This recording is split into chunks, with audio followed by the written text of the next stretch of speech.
ചേച്ചി വരാന്ന് പറഞ്ഞ സമയമായല്ലോ. എന്തെങ്കിലും തിരക്കിപ്പെട്ട് കാണും. ഉം. ആ, ദേ വന്നല്ലോ.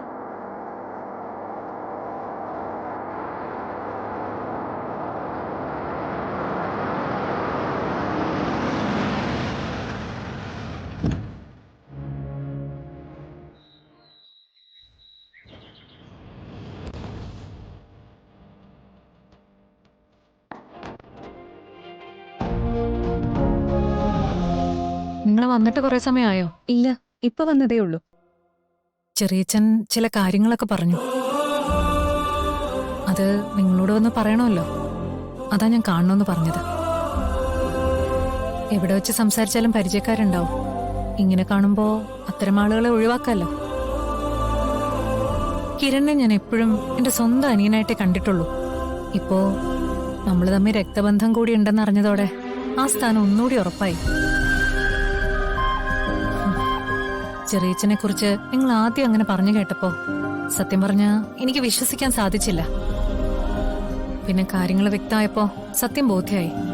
മനുഷ്യരല്ലേ, തെറ്റുകൾ പറ്റും. ചിലത് അറിഞ്ഞുകൊണ്ട് സംഭവിക്കും, ചിലത് നമ്മൾ അറിയാതെ സംഭവിക്കും.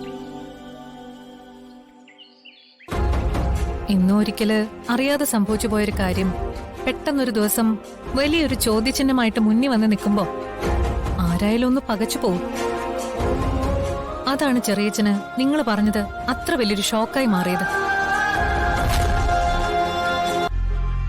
കിരൺ ചെറിയച്ഛന്റെ മകനാണെന്നുള്ള കാര്യത്തിൽ ഒരു സംശയവുമില്ല. നിങ്ങൾക്ക് എന്ത് സഹായത്തിനും ഏത് സമയത്തും ഞങ്ങൾ ഉണ്ടാവുകയും ചെയ്യും. നിങ്ങളുടെ വിവാഹം നീണ്ടുപോകുന്നത് ജാതക പ്രശ്നം കൊണ്ടാണെന്നല്ലേ പറഞ്ഞത്?